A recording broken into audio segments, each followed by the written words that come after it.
ইন্দিৰ গৈ মৰণোহে বিচাৰ নপায় এই দেহে পাপন কৰি যিটো নৰ মৰিলে ঠাইতে পৰি থাকে কলে বৰ আন দেহ লৈয়া ভোগ ভুঞ্জে সেইজনে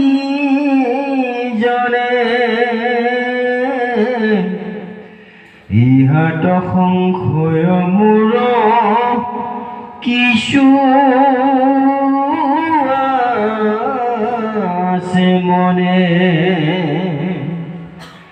এইবাদ পণ্ডিত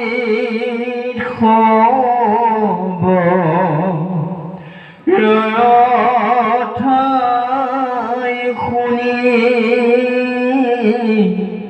কিঞ্চিতে সংশয় পজে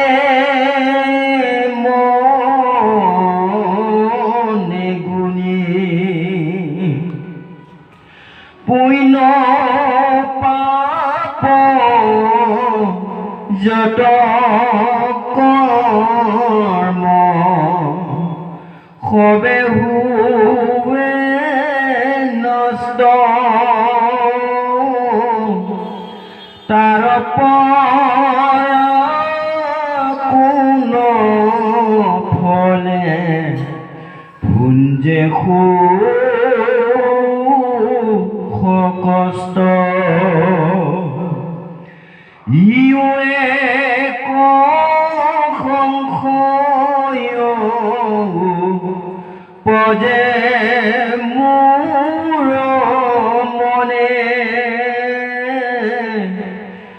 আকদু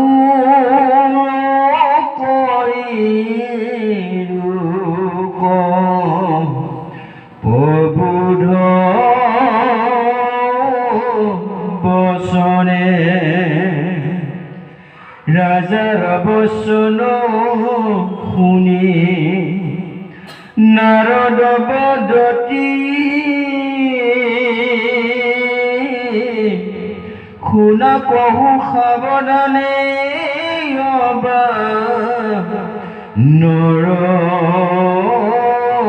নৰপতি ইহলোকে সেই দেহে কৰে পুণ্য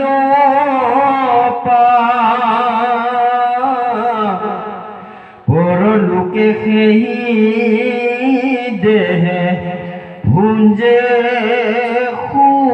সুখতা। বৰ ধুনীয়া প্ৰশ্ন এটা কৈছে যে প্ৰাচীন বহি ৰজাই নাৰদক এটা প্ৰশ্ন কৰিছে, হে নাৰদ মুনিবৰ, আপুনি যুক্তিসংগতভাৱে আধ্যাত্মিকৰ যিবোৰ কথা কৈ আছে মই বুজি উঠিছোঁ, ভালো লাগিছে, কিন্তু যিদিনাখন মোৰ মৃত্যু ঘটিব মোৰ দেহাটো দেখোন ইয়াতে পৰি ৰ'ব। কি বস্তুৱেনো মোৰ কৰা কামবোৰৰ পাপবোৰ ভোগ কৰিব? আমাৰ সাধাৰণ মানুহৰ প্ৰশ্ন নিচিনা। সাধাৰণ মানুহেও কয় এইটো দেহাৰে পাপটো কৰিছোঁ, মৰাৰ পিছততো চিতাত জ্বলাই দিব, কোনটো দেহক লৈ মোক শাস্তি দিব?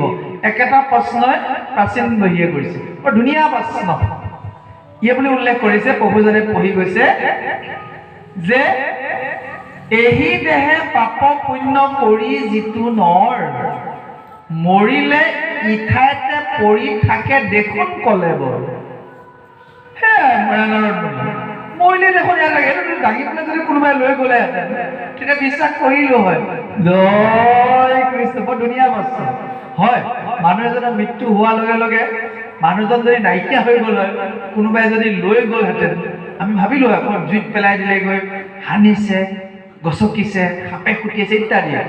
দেহাটো ইয়াতে থাকি গ'ল। কৈছে শাস্তিটো পাব কেনেকৈ? এইটো আমাৰ নাস্তিকবাদীখিনিয়ে সাধাৰণতে প্ৰশ্নটো কৰে। ভাগৱতত সেইকাৰণে ভাগৱত হৈছে এখন সমুদ্ৰ, জ্ঞানৰ সাগৰ, ভক্তিৰ সাগৰ। সকলো প্ৰশ্নৰ উত্তৰ ইয়াত আছে। আন দেহ লৈয়া ভোগ ভুঞ্জে কেহি জনে, ইহাত সংশয় মোৰ কিছু আছে মনে। যে আন দেহ লৈ পেলাই যে ভোগ কৰিব ফলটো, মোৰ অলপ সন্দেহ আছে ঋষিবৰ। এহি বাদ পণ্ডিত খবৰ ঠাই শুনি, কিঞ্চিতেকো সংশয় উপজে মনে গুণি। হে নাৰদ মুনি, মোৰ সংশয় আছে। আপুনি যে কৈছে এই পৃথিৱীত পাপ কৰিলে মৃত্যুৰ পিছত নৰকত গৈ কষ্ট পাব, মোক সন্দেহ আছে। বঢ়িয়া উত্তৰ দিব, শুনি যাব আপোনালোকে। সৰু উদাহৰণ, কোনোবা এজন ল'ৰাই দিল্লী ইউনিভাৰ্চিটিত এডমিশ্যন ল'ব গৈছে। কাট অফ মাৰ্ক আছে 99% থৈ লৈছে। অসমৰে এখন ভাল হাই ছেকেণ্ডেৰী বা হাই স্কুলৰ পৰা পাছ কৰিছে 99% লৈ।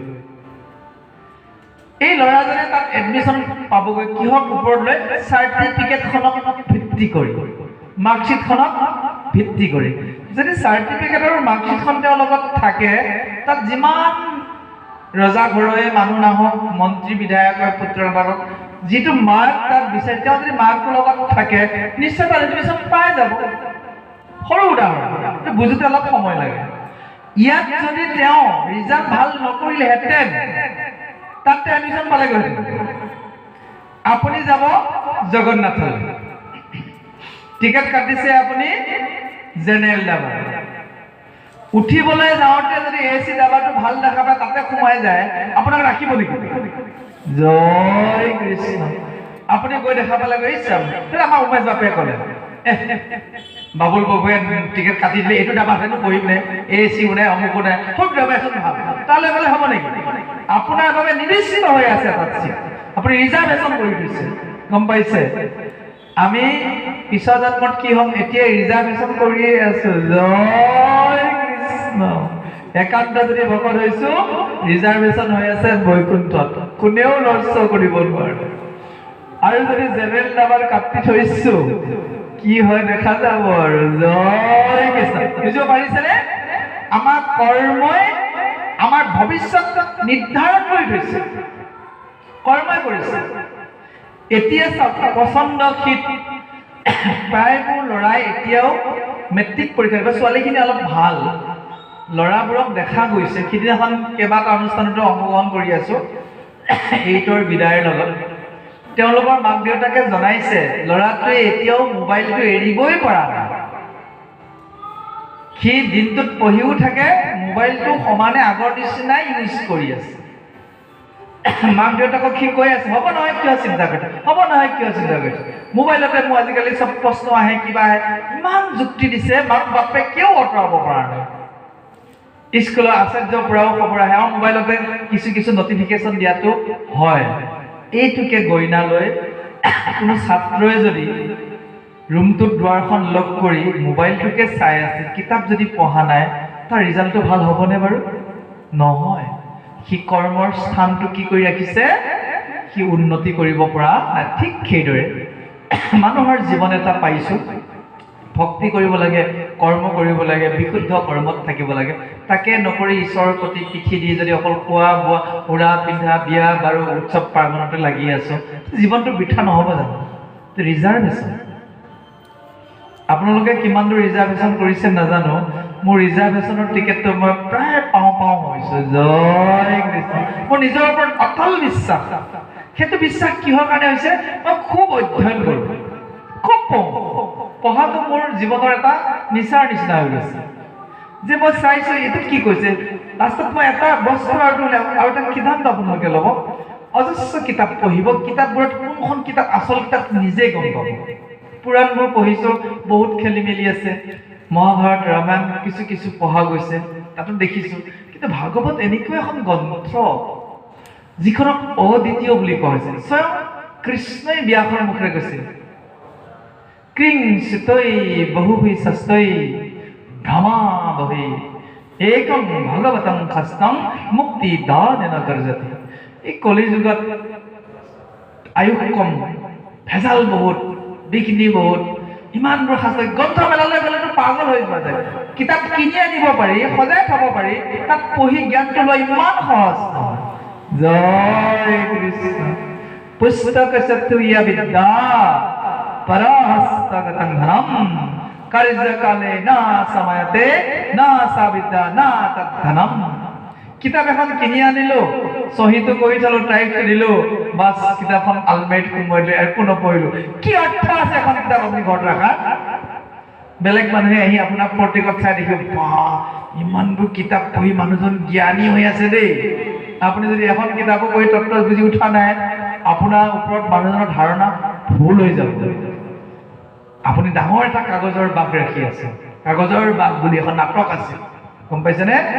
আপোনাৰ কিতাপবোৰ মানুহে গ'লে কিতাপ পঢ়াটো মোৰ অভ্যাস। মানে কিতাপৰ নামবোৰ পঢ়াটো নামবোৰতে গম পাওঁ মানুহজনৰ মানসিকতা কেনেকৈ। কিন্তু কোনোবা এজন ব্যক্তিৰ জীৱনত কোনোদিনে কিতাপবোৰ পঢ়া নাই, আনি পেলাই সজাই থৈছে, মানুহজনৰ ওপৰত মোৰ ধাৰণা ভুল হৈ যাব। ভুলটো শুদ্ধ কৰিবলৈ মানে টেকনিক কৰোঁ। সেই কিতাপবোৰৰ ভিতৰত মোৰ পঢ়া আছে নে দুখনমান, সেই দুখন কিতাপৰ বিষয়ে যেতিয়া তেওঁক সুধি দিওঁ তাতে গম পাওঁ জয় কৃষ্ণ তেওঁ আচলত আছে নে নকলত আছে। যে অমুকখন কিতাপত যে প্ৰভু অমুকটো চৰিত্ৰ দিলে, মহাপুৰুষ শংকৰদেৱে যে লিখিলে অমুকখিনি কথা, কওকচোন ভক্তি ৰত্নাকৰ অমুকটো কথা। ভাবচোন, মই ইমান ডিটেইলছ ক'ব নোৱাৰিম, আনিলো হয়, সময় পোৱা নাই পঢ়িবলৈ। মই তেতিয়া গম পাওঁ, এওঁ কিতাপ কিনাৰ চখ, কিতাপ পঢ়াৰ চখ নাই। জয় তেনেকুৱা নকৰিব। বহু ব্যক্তিয়ে কৰে, সেইটো ভুল।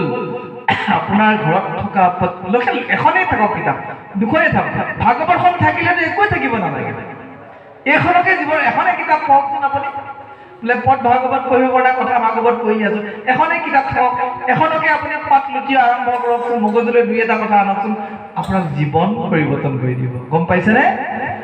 আলমাৰী কিতাপ ভৰি থাকিলেও পইচা আছে, কিনি আনিছো, বিভিন্ন গ্ৰন্থমেলালৈ গৈছো, কিতাপ ভৰাই ৰাখিছো, সেইটো জীৱন কেনেকুৱা জানে?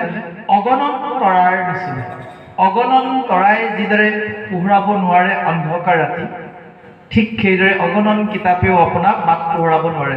এটা চন্দ্ৰই পূৰ্ণিমা দিনাখন বা পূৰ্ণিমা আগত সেই দিনবোৰত যদি অন্ধকাৰ আঁতৰাই দিয়ে, এখন গ্ৰন্থই আপোনাৰ জীৱন অন্ধকাৰ আঁতৰাই দিয়ে। আৰু প্ৰাচীন গঢ়ি ৰজাৰো জীৱনত অন্ধকাৰবোৰ আঁতৰাই দিছিল নাৰদৰ পৰামৰ্শৰে। কেৱল এটা প্ৰশ্ন আছিল যে মই মৰিম, মই কৰা পাপ পুণ্যৰ শাস্তি মই কিদৰে পাম, তাৰ উত্তৰ দিবগৈ। খুব ভাল লগা কথা এইখিনি।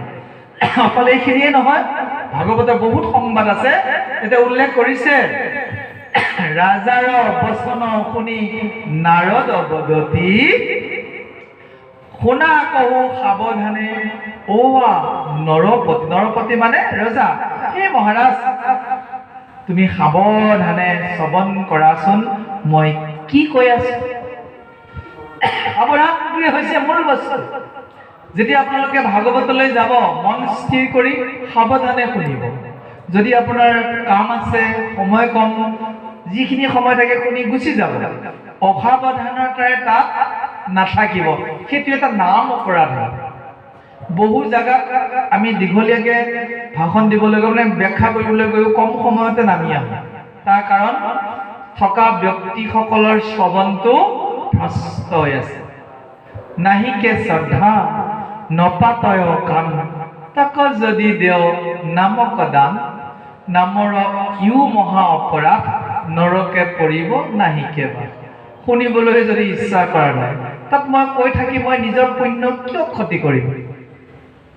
নামৰ কীৰ্তন কৰন্তে আনে, আন মন কৰি যদি নুশুনে কাণে, অধুক যায় হুইবে কলা, কাণত বাইবে তপত হলা।